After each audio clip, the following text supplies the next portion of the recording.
Hello नमस्कार, स्वागत है एक बार फिर से आप सभी का अपने जी रसायन यूट्यूब चैनल में।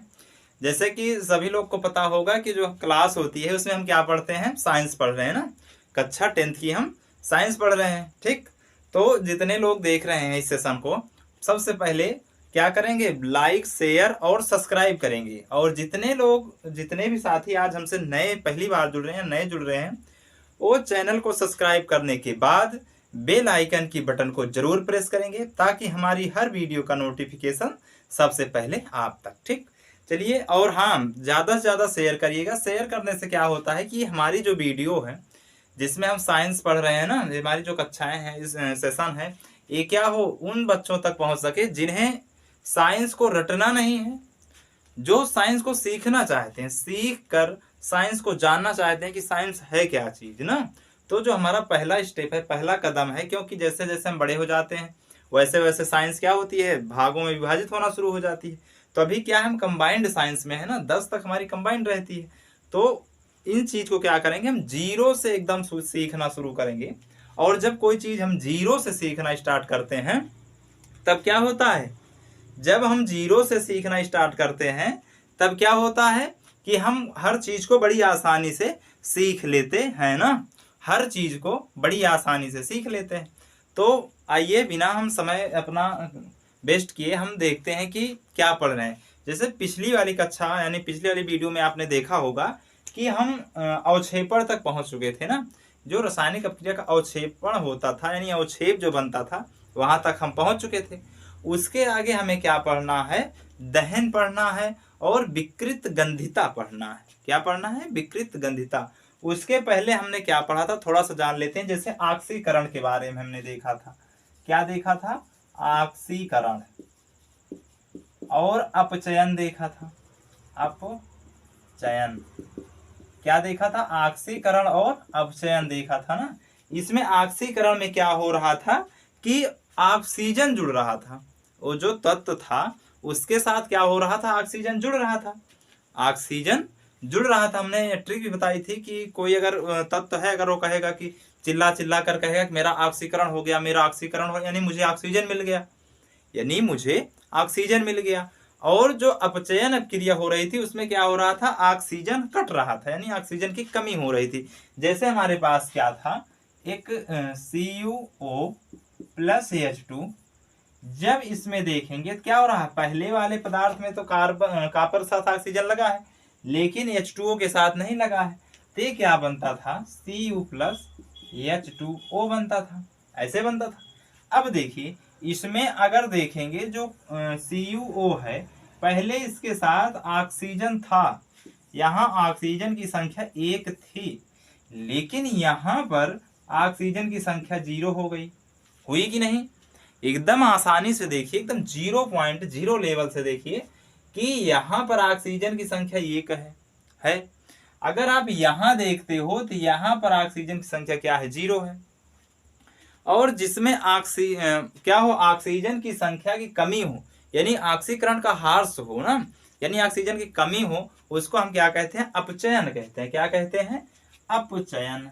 ऐसे एक बच्चे का कमेंट था कि सर अपचयन नहीं समझ में आ रहा था ना। तो अपचयन का मतलब यही है कि जिस तत्व से क्या करे, वो ऑक्सीजन छोड़ दे। जैसे ऑक्सीजन यहाँ छोड़कर चली गई ना, उसी तरह इसमें अगर ऊपर देखोगे H2 जो है हाइड्रोजन के साथ ऑक्सीजन जुड़ रहा है। यहाँ ऑक्सीजन की संख्या 0 थी और यहाँ ऑक्सीजन की संख्या 1 हो गई कि नहीं हो गई। इसका मतलब इसके साथ ऑक्सीजन जुड़ रहा है। क्या हो रहा है, इसका मतलब इसके साथ ऑक्सीजन जुड़ रहा है। तब क्या होगा, इसका क्या हो गया, ऑक्सीकरण हो गया। क्या हो गया, ऑक्सीकरण। ठीक, यहां तक बात समझ में आई। अगर इसमें पूछे कि ऑक्सीकरण किसका हो रहा है, किसमें, हाइड्रोजन का ऑक्सीकरण हो रहा है। ठीक, प्रश्न में ऐसे पूछ सकता है कि इसमें ऑक्सीकरण किसका हो रहा है, बोर्ड के एग्जाम में पूछ सकता है। ऐसे एक समीकरण आपको दे दिया जाएगा और उसमें पूछेगा कि इसका ऑक्सीकरण कौन हो रहा है, अपचयन किसका हो रहा है। ठीक, अगर इसमें अपचयन की बात करेंगे तो क्या है, COU का अपचयन हो रहा है। क्या हो रहा है, अपचयन। यहां तक बात समझ में आई कि ऑक्सीकरण और अपचयन किसका हो रहा है।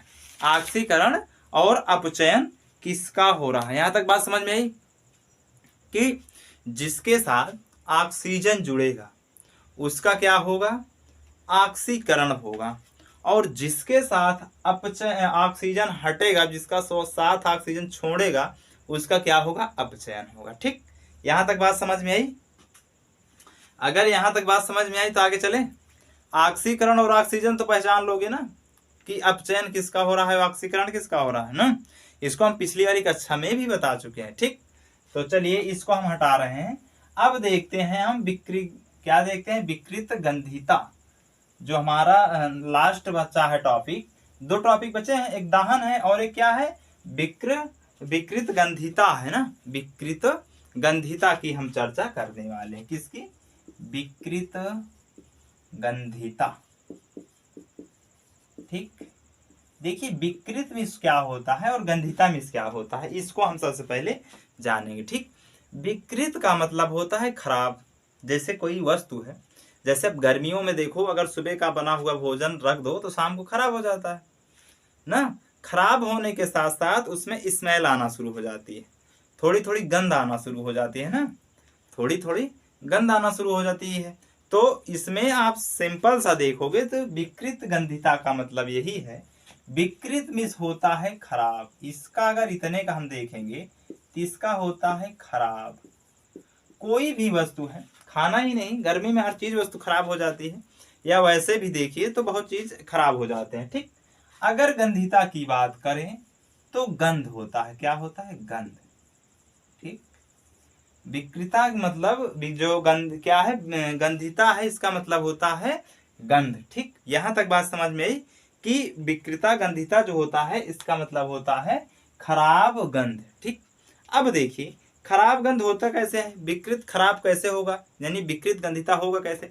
जैसे आप चिप्स की पैकेट देखें ना, चिप्स की जो पैकेट होती है, पैकेट, उसके अंदर आलू का चिप्स होता है। किसका होता है, आलू का चिप्स ना। अब सोचिए आलू का चिप्स है, अगर आप घर पे देखिए, एक जो चिप्स बनाती हैं, बनाया जाता है घरों में, उसको 2-3 दिन रख दोगे तो खराब हो जाता है ना। इसको भी जो पैकेट में चिप्स आती है, जो 5 रुपए की आती है ना चिप्स, उसको देखोगे तो उसमें क्या रहता है, तेल और वसा होता है। क्या होता है, वसा। और तेल वसा होने के कारण ये ऑक्सीजन के क्या कहते हैं, ऑक्सीजन के संपर्क में आ जाता है। किसके, ऑक्सीजन के। ठीक, और जब ये ऑक्सीजन के संपर्क में आ जाता है तो ऑक्सीजन इससे क्या करती है, अपक्रियाएं करना शुरू कर देती है। ठीक, तब ये क्या होता है, खराब होना शुरू हो जाता है। जैसे आप चिप्स की पैकेट देखिए, उसके अंदर जो गैस भरी जाती है और नाइट्रोजन गैस होती है, और नाइट्रोजन जो गैस होती है, जो नाइट्रोजन गैस होती है, नाइट्रोजन गैस का कार्य है कि चिप्स को खराब होने से बचाता है, खराब होने से बचाता है, कि चिप्स खराब ना हो पाए, इसीलिए उस पैकेट में क्या भरी जाती है, नाइट्रोजन गैस भरी जाती है। अगर नाइट्रोजन गैस ना भरी जाए या चिप्स के पैकेट को खोल दिया जाए तो क्या होते हैं, ऑक्सीजन उसके साथ अपक्रिया करना शुरू कर देती है। क्या करना शुरू कर देती है, अपक्रिया करना शुरू कर देती है। और जब अपक्रिया करना शुरू कर देती है तो कुछ ना कुछ अपना प्रभाव चिप्स पे डालना शुरू कर देती है। और जब चिप्स पर प्रभाव डालना शुरू कर देती है तो क्या होता है, क्या होता है कि आलू की जो चिप्स होती है वो खराब हो जाती है ना, वो खाने योग्य नहीं रहती है। ठीक, तो विकृत गंधिता का मतलब यह है कि जो तेल वसा युक्त पदार्थ होते हैं वो खराब होने के कारण गंध आने लगती है। ठीक, विकृत गंधिता का मतलब है कि खराब वस्तु, या आप कह दीजिए खराब गंध। ठीक, इसकी अगर हम परिभाषा की बात करें, अगर हम इसकी परिभाषा की बात करें, किसकी बात करें, परिभाषा की। ठीक, देखिए ऑक्सीजन जो वायुमंडलीय ऑक्सीजन है उसके साथ क्या करती है, अभिक्रिया कराती है। आप सिंपल सी बात समझिए कि जो आपका विकृत गंधिता है ये क्या करती है, तेल एवं वसा युक्त पदार्थों के साथ क्या करती है, पदार्थ वायुमंडल की ऑक्सीजन के साथ अभिक्रिया करती हैं। क्या करती हैं, वायुमंडलीय ऑक्सीजन की के साथ क्रिया करके अपने गंध और स्वाद को क्या करती हैं, खो देती हैं। गंध और स्वाद को क्या करती हैं, खो देती हैं, अपने गंध और स्वाद को क्या करती हैं, खो देती हैं। तो देखिए सिंपल सा अगर इसकी लिखने की बात आए तो परिभाषा ऐसे आप लिख सकते हो एकदम कम अक्षरों में, एकदम छोटे अक्षरों में, कि क्या है। आप देखोगे तेल वसा युक्त पदार्थ क्या है, पदार्थ वायुमंडलीय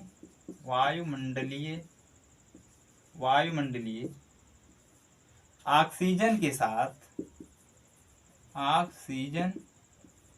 के साथ क्रिया करके अपने गंध व स्वाद खो देता है। इस क्रिया को या अभिक्रिया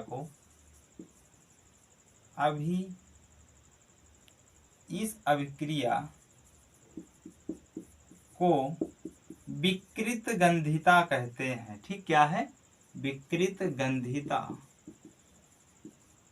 कहते हैं। यहां तक बात समझ में आई कि विकृत गंधिता किसे कहते हैं।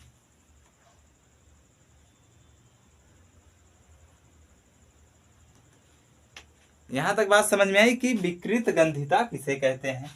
तेल वसा युक्त पदार्थ वायुमंडलीय ऑक्सीजन के साथ क्रिया करके अपने गंध व स्वाद को खो देता है और इस अभिक्रिया को हम विकृत गंधिता कहते हैं। ठीक, यहां तक बात समझ में आई कि विकृत गंधिता क्या है।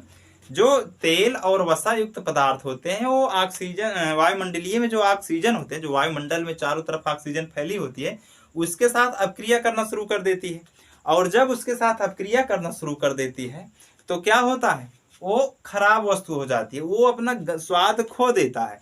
और स्वाद खो देने का मतलब है, स्वाद विहीन होने का मतलब ये है कि वस्तु खराब हो गई है ना। जैसे आप दाल चावल खाते हैं ना, अगर दाल की जो टेस्ट होता है वो थोड़ा सा भी अगर गंधहीन हो जाए, अपने स्वाद को खो दे, तो इसका मतलब पता चल जाता है थोड़ा सा खट्टापन आया दाल में, इसका मतलब दाल खो चुकी है ना। क्या खो चुकी है, अपना स्वाद। और जो चीज अपना स्वाद खो देता है वो इसी विकृत गंधिता श्रेणी में उसको काउंट किया जाता है। ठीक, तो यहाँ तक समझ में आई बात। अगर यहाँ तक बात समझ, परिभाषा नोट करिए, फिर उसके बाद हम इसके उपाय बताते हैं, बचाव के उपाय। ठीक, परिभाषा तो छोटी है ना, ज्यादा बड़ी तो नहीं है, ज्यादा बड़ी तो नहीं है ना। ठीक ठीक, चलिए अब हम देखते हैं, अब हम क्या देखते हैं, इसके बचाव के उपाय। क्या देखते हैं, बचाव के उपाय की अगर हम बात करें, बचाव के उपाय। ठीक, अगर बचाव के उपाय की बात करें तो पहला पॉइंट क्या होता है, दिख तो रहा है ना, बचाव के उपाय। अगर बचाव के उपाय की हम बात करें तो ये जो तेल और वसा युक्त जो पदार्थ होते हैं, इसको चिप्स होती है, इसको क्या किया जाता है, नाइट्रोजन गैस की थैलियों में रखा जाता है। जो पन्नी होगी, जो पैकेट होगा, उसको क्या करेंगे हम, नाइट्रोजन उसमें गैस रखेंगे और नाइट्रोजन गैस के अंदर हम चिप्स को रखते हैं। ठीक, इसमें क्या होगा, नाइट्रोजन गैस का प्रयोग, नाइट्रोजन गैस का प्रयोग, ठीक, का प्रयोग। पहला जो है इसके बचाव के प्रयोग, हम नाइट्रोजन गैस का प्रयोग करेंगे। दूसरा क्या करेंगे, वायुरोधी। दूसरा क्या करेंगे, वायुरोधी बर्तन का प्रयोग करेंगे। ऑक्सीजन क्या है, हवा है। अगर हम वायुरोधी बर्तन में रख देंगे जिसमें हवा न जाए अंदर, तो क्या होगी, वस्तु एकदम सेफ बची रहती है। ठीक, क्या होती है, एकदम सेफ बची रहती है। ठीक, तो दूसरा पॉइंट क्या लिखेंगे हम, वायुरोधी बर्तन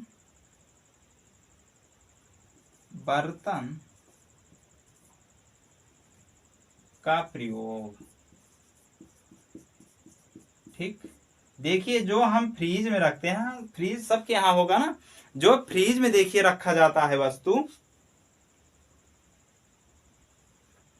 जो फ्रीज में वस्तु रखी जाती है उसमें क्या होता है कि बाहर की जो ऑक्सीजन होती है वो ऑक्सीजन उसके अंदर नहीं प्रवेश करती है, और जब तक कोई बाहरी ऑक्सीजन उस पदार्थ के अंदर नहीं जाएगी तब तक वस्तु खराब नहीं होगी। इसीलिए आग जो हमारी फ्रिज होती है उसके किनारे किनारे देखिए फोम के टाइप में लगाए जाते हैं कि बाहरी जो चीज हो, बाहरी जो वायुमंडलीय ऑक्सीजन हो वो उसके अंदर प्रवेश ना कर पाए। ठीक, इसीलिए उस फ्रिज में रखा हुआ सामान खराब नहीं होता है। ठीक, तो मैं उम्मीद करता हूं कि आप लोग बचाव के उपाय भी देख लिए होंगे, और विकृत गंधिता क्या है, इसकी परिभाषा क्या है, इन सब को हमने बड़े सरल और आसान भाषा में बताया है। ठीक, अगर नोट कर लिए हो तो हटाएं, फिर चलिए हटा रहे हैं। ठीक, अब हमारा जो दूसरा जो हमारा इसी में का टॉपिक है वो क्या है, संक्षारण है। क्या है, दूसरा जो टॉपिक है हमारा क्या है, संक्षारण। हम किस पे बात करने वाले हैं, संक्षारण पे बात करने वाले हैं। ठीक, संक्षारण। संक्षारण मिस होता है खराब होना। संक्षारण मतलब भी होता है खराब होना। इसकी थोड़ी सी हम पहले जानेंगे संक्षारण होता कैसे है। संक्षारण होता है जैसे मान लीजिए हमारे पास क्या है, लोहा है। लोहा सब लोगों ने देखा है। अब लोहे को, अगर लोहे की एक राड है, एक छड़ है या लोहे की सरिया है, इसको क्या करोगे, अगर आप कुछ टाइम के लिए 2-3 माह के लिए आप घर से बाहर रख दो इस लोहे की छड़ को, यानी इस लोहे को, तो लोहे में क्या होता है, जैसे मान लीजिए हमारी लोहे की रॉड है ना, ऐसे अब इस पे ऐसे पतली पतली परत चढ़ जाती है। इस लोहे की छड़ पे क्या होता है, बाहर से ऐसे पतली पतली परत चढ़ जाती है लोहे की छड़ पे। जब परत चढ़ जाती है, फिर जब हम लोहे को उठाते हैं तो परत क्या होती है, नीचे गिरना शुरू कर देती है। नीचे गिरना शुरू, यानी सरिये को, लोहे को परत छोड़ना स्टार्ट कर देती है, और उसी को कहते हैं जंग लगना। क्या कहते हैं, जंग लगना, उसी को कहते हैं। ठीक, और मेन संक्षारण यही है। संक्षारण का मुख्य उद्देश्य है कि लोहे पर जंग लगना। ठीक, बात समझ में आई। संक्षारण का मतलब है लोहे पर जंग लगना। अब लोहे पे जंग कैसे लगता है, जैसे मान लीजिए एक ऑक्सीजन से लगता है, ऑक्सीजन से, हवा से। ऑक्सीजन क्या करता है, हवा लोहे को देखता है, उसके पास दौड़ा दौड़ा चलाता है, भाई तू मुझे अपने पास बैठा ले बिठा ले बिठा ले बिठा ले भाई। लोहा क्या करता है, ऑक्सीजन को बैठा लेता है, उसके परत पे वो क्या करता है, अपना जमावटी अड्डा बना लेता है। और दूसरी चीज क्या होती है, पानी जो होता है, ये पानी भी लोहे को कहता है भाई रुक जा, मुझे भी लेते चल साथ में। पानी क्या करता है, लोहे के ऊपर, जिसे आप गांव में सीलन बोलते हैं, सीलन बोलते हैं ना, सीलन।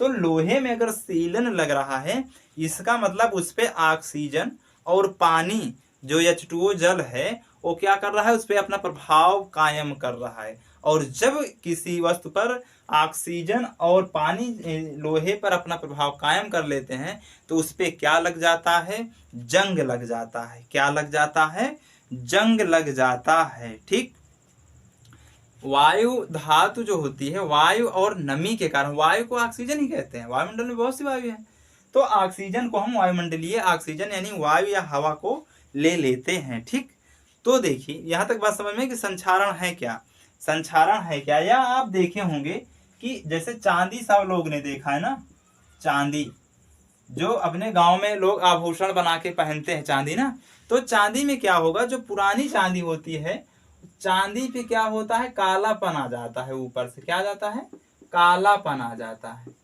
कालापन।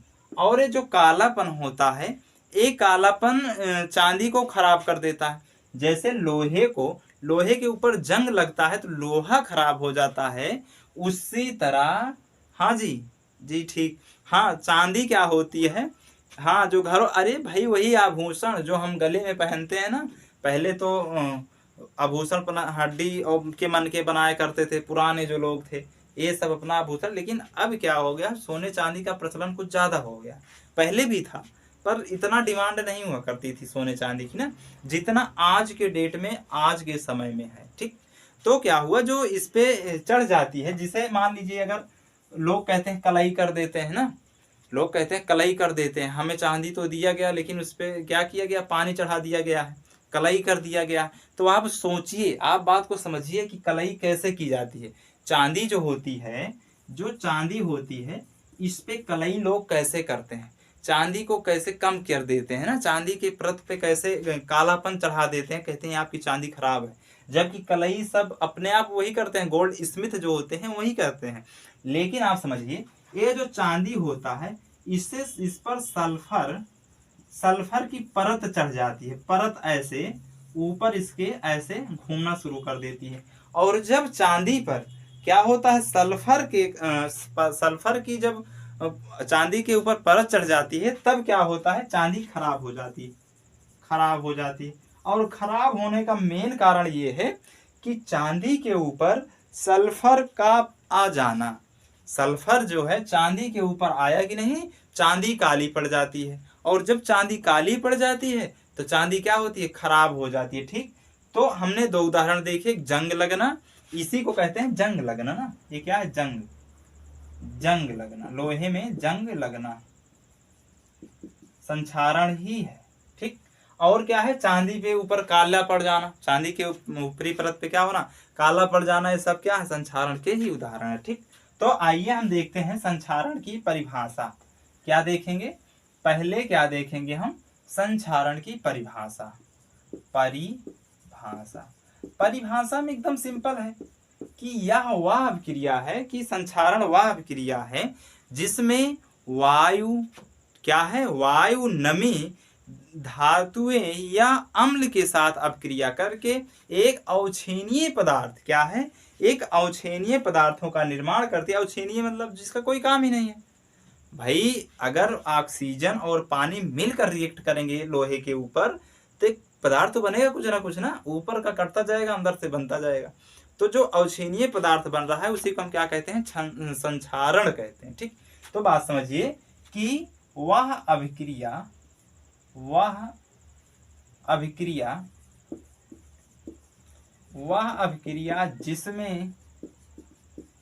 जिसमें धातु कामा वायु नमी, यहां तक दिख रहा है ना, धातु कामा नमी या अम्ल के साथ अभिक्रिया करके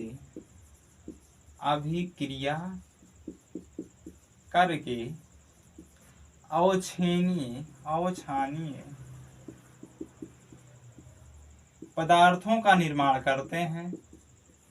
पदार्थों का निर्माण करते हैं, तो उसे क्या कहते हैं, संक्षारण कहते हैं। क्या कहते हैं, संक्षारण कहते हैं। ठीक, यहां तक बात समझ में आई कि संक्षारण किसे कहते हैं, संक्षारण किसे कहते। तो चले फिर, यहां तक लिख लिए हो सब लोग। हाँ, थोड़ा सा लाइट का इशू था ना, लाइट चली गई थी इसीलिए दिक्कत हो गई थी, बाकी कोई दिक्कत नहीं है, अब लाइट आ गई। ठीक, तो हम क्या देख रहे थे, संक्षारण ना, इसकी हमने परिभाषा देख ली थी। ठीक, वह देखिए संक्षारण क्या है, वह अभिक्रिया जिसमें धातु वायु नमी या अम्ल के साथ अभिक्रिया करके अवांछनीय पदार्थ का निर्माण करते हैं, तो संक्षारण उसे कहते हैं, निर्माण करते हैं उसे संक्षारण कहते हैं। ठीक, यहां तक बात समझ में आई कि संक्षारण किसे कहते हैं। ठीक, अगर हम इसके बचाव की बात करें, रख रखाव बोल सकते हैं, या बचाव की बात करें ना, बचाव या उपचार की बात करें, बचाव, अगर हम बचाव देखें तो इसमें जो पहला है, जैसे हमारे पास संक्षारण में क्या होता है, लोहे के ऊपर जो जंग लग जाती है तो उस पर क्या करते हैं, जो सरिया होती है, जो लोहा होता है, उस पर जंग लग जाता है, और उस जंग से बचाव के लिए हम क्या करते हैं, जिंक का लेप चढ़ाते हैं लोहे पर। पहले में लिखिए, लोहे पर जिंक का ZN जिसे बोलते हैं, जिंक का लेप लगाना। ठीक, पहला जो बचाव उपचार है, बचाव जो है क्या है, लोहे पर जिंक का लेप लगाना, यानी जो लोहा होता है जो छड़ होती है लोहे की, उस पे क्या करेंगे हम, जिंक की परत चढ़ा देंगे, जिससे क्या होगा, उस पे संक्षारण उसका नहीं होगा, यानी उस पे जब नमी और ऑक्सीजन नहीं आ पाएंगी। जैसे मान लीजिए हमने एक लोहे पर क्या किया है, इसके ऊपर से लेप लगा दिया है जिंक का, ठीक। जब जिंक का लेप लगा दिया है तो ऐसे ऑक्सीजन आएगी, ऑक्सीजन टकराएगी, बोलेगी नो भाई हम तुम्हारे पास नहीं रुकेंगे। पानी आएगा, देखेगा लोहा है ही नहीं, ऊपर जिंक है, जिंक से क्या करेगा, उसका संचारण लोहे का संचारण नहीं कर पाएगा, ठीक। तो क्या करेंगे हम, इस पे क्या करते हैं, इसका लेप चढ़ा लेते हैं, या दूसरी चीज क्या करते हैं, हम तेल का उपयोग करते हैं, ग्रीस का उपयोग करते हैं ना। सेकंड में क्या है, लोहे पर ग्रीस या तेल का उपयोग करते हैं, ठीक। तो इससे क्या होता है, लोहे का संक्षारण होने से बचता है, ठीक। यहां तक बात समझ में आई? अगर यहां तक बात समझ में आई तो नोट करिए, फिर जो हमारा लास्ट टॉपिक बच रहा है, जिसे हम दहन कहते हैं ना, दहन को हम देखने वाले हैं, जो हमारा लास्ट टॉपिक है, इसको नोट करिए तुरंत। चलिए हटाएं, मैं उम्मीद करता हूं कि सब लोग अच्छे से लिख लिए होंगे, ठीक। हटा रहे हैं, ठीक। चलिए अब क्या हम देखने वाले हैं, हम देखने वाले हैं दहन। दहन अभिक्रिया का मतलब होता है, अगर कोई चीज दहन किया जाएगा तो उसमें से क्या निकलेगा, उष्मा निकलेगी, प्रकाश निकलेगा ना, ऊर्जा निकलेगी। तो हम क्या देखने वाले, दहन अपक्रिया। दहन अपक्रिया क्या होती है, ये ऑक्सीजन के साथ अपक्रिया करते हैं, किसके साथ, ऑक्सीजन के साथ अपक्रिया करती है, और ऊर्जा, उष्मा या प्रकाश उत्पन्न करती है। दहन जैसे जैसे आप माचिस की तीली ले लीजिए, और आप क्या करिए, गैस को क्या करिए, या एक जो पहले के समय में लालटेन आती थी, पहले के समय में लालटेन आती थी ना, पहले जब मिट्टी के तेल से बनते थे, किसके तेल से, मिट्टी के तेल जब थे तब लालटेन का उपयोग करते थे। तो लालटेन की जो बनावट होती थी, जो लालटेन की बनावट होती थी, ऐसे कुछ टाइप की होती थी, ऐसे कुछ टाइप की ना, ऐसे यहाँ पर ऐसे बाती लगी होती थी, ऐसे कांच लगा होता था ऐसे, और कांच के ऊपर ऐसे एक टांगने वाला लगा होता था, ये मान लीजिए कांच है, ठीक। और यहीं पर क्या होते थे, ऐसे छोटे छोटे खाने खुले रहते थे लालटेन में, उसको जलने के लिए। क्यों, क्योंकि इस जो ब्लॉक होता था, जो इसके होल होते थे छोटे छोटे, इससे क्या होती थी, ऑक्सीजन अंदर आती थी, ऑक्सीजन अंदर की तरफ आती थी, तब ये क्या होता था, तब ये लालटेन जलता था।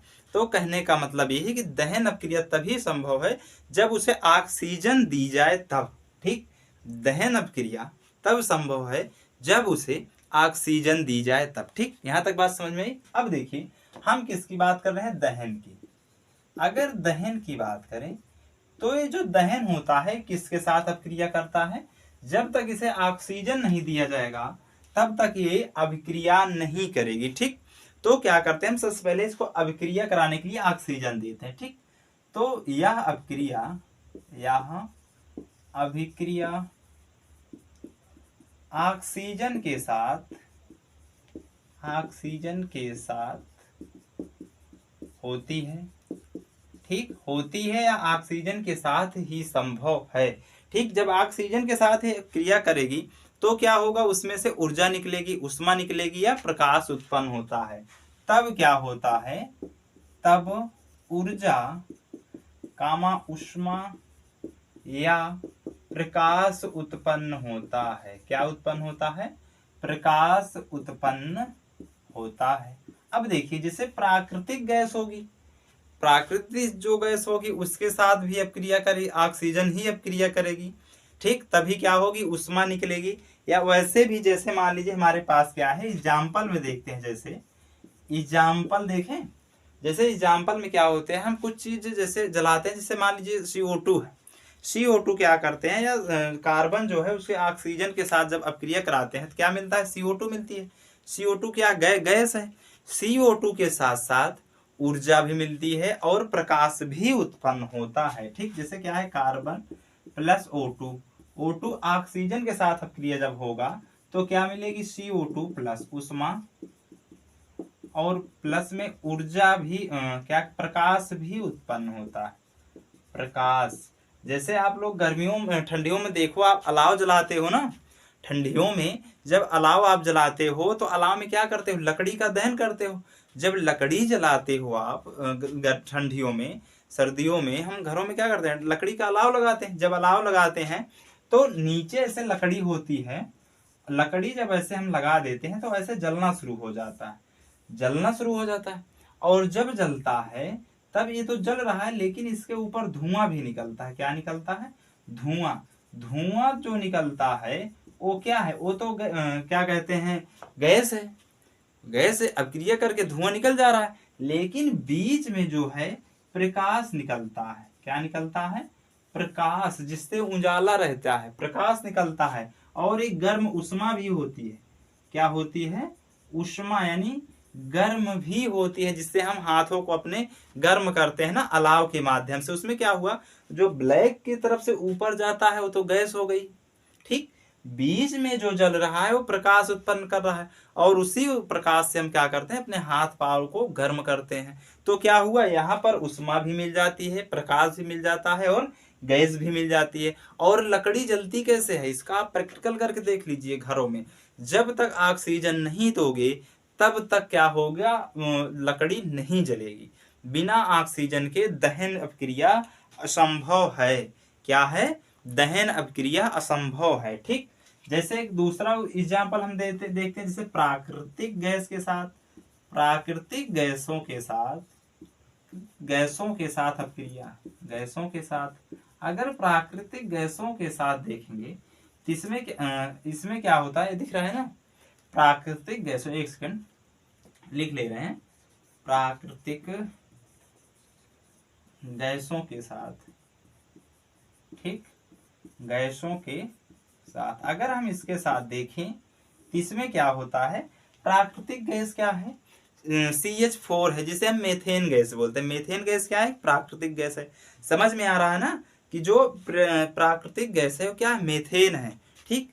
तो हम क्या लिखेंगे, CH4 प्लस ऑक्सीजन के साथ जब आप क्रिया करेगा तो क्या बनेगा, देखिए CH4 क्या है, प्राकृतिक गैस है, O क्या है, ऑक्सीजन है। जब ये क्रिया करेगा तो क्या बनेगा, यहाँ पर CO2 प्लस H2O प्लस में उष्मा प्लस प्रकाश, ये दोनों निकलेगा। यहाँ नहीं दिख रहा है ना, इधर दिख रहा होगा कि क्या होगा, CO2 गैस H2O जल भी बनाएगा और उष्मा और प्रकाश भी निकलेगा इस अपक्रिया में। अगर हम प्राकृतिक गैस की बात करते हैं, ठीक, अगर प्राकृतिक गैस का दहन करें ऑक्सीजन के साथ तब ऐसा होता है, ठीक। तो सभी लोग को बड़ी आसानी से समझ में आ गया होगा, मैं ऐसा उम्मीद करता हूँ, ठीक। अगर आप लोग थोड़ा सा भी अगर सेंस लगाए होंगे तो अगर जो ना समझ में आया करे आप लोग कमेंट करिएगा, आपके लिए कमेंट बॉक्स खाली है, आप लोग कमेंट करिएगा। जो चीज़ भी ना समझ में, जहाँ जिस पॉइंट से आपको ना समझ में आए वहाँ से आप कमेंट करिए, आपके हर कमेंट का जवाब इधर से दिया जाएगा, ठीक। तो चलिए आज जो है दहन वाला अपक्रिया चैप्टर जो है खत्म हो गया है, टॉपिक लेसन खत्म हो गया। इसमें हम क्या देखेंगे, स्मरणीय बिंदु देखेंगे। क्या करेंगे, स्मरणीय, स्मरणीय या आप कह सकते हैं महत्वपूर्ण बिंदु। क्या देखेंगे, महत्वपूर्ण बिंदु देखेंगे, ठीक, महत्वपूर्ण बिंदु देखेंगे एक लेक्चर में, ठीक। दूसरे लेक्चर में इस जितना हमने पढ़ा है इन सबका टेस्ट देखेंगे, टेस्ट सीरीज इसी में देखेंगे, ठीक। 2 क्लासेस में और होंगी, उसके बाद हम नए पर आ जाते हैं, ठीक। देखिए संस्मरणीय जो है जिसे हम मेमोरल पॉइंट कहते हैं, क्या कहते हैं, मेमोरेबल पॉइंट कहते हैं। मेमोरेबल पॉइंट की एक क्लास लेकर आएंगे, ठीक, जिसमें महत्वपूर्ण टॉपिक होंगे। महत्वपूर्ण टॉपिक का मतलब जैसे विस्थापन अपक्रिया क्या है, द्विविस्थापन अपक्रिया क्या है ना, ऑक्सीकरण क्या है, अपचयन क्या है, कारक क्या है, प्रतिफल क्या है, इन सब का हम छोटा छोटा वर्जन देखेंगे, ठीक। एक क्लास में पूरे हम चैप्टर का इसमें कवर कर लेंगे। उसके बाद एक लेक्चर हमारा किस पे होगा, मान लीजिए समीकरण जो होते हैं उनके टेस्ट, यानी इस पूरे चैप्टर का एक टेस्ट होगा, ठीक। 2 क्लासें और होंगी, उसके बाद हम नेक्स्ट वाले टॉपिक पर चले जाएंगे, ठीक। तो चलिए आज की क्लास को हम यहीं तक रखते हैं, मिलते हैं नेक्स्ट वाली क्लास में, ठीक।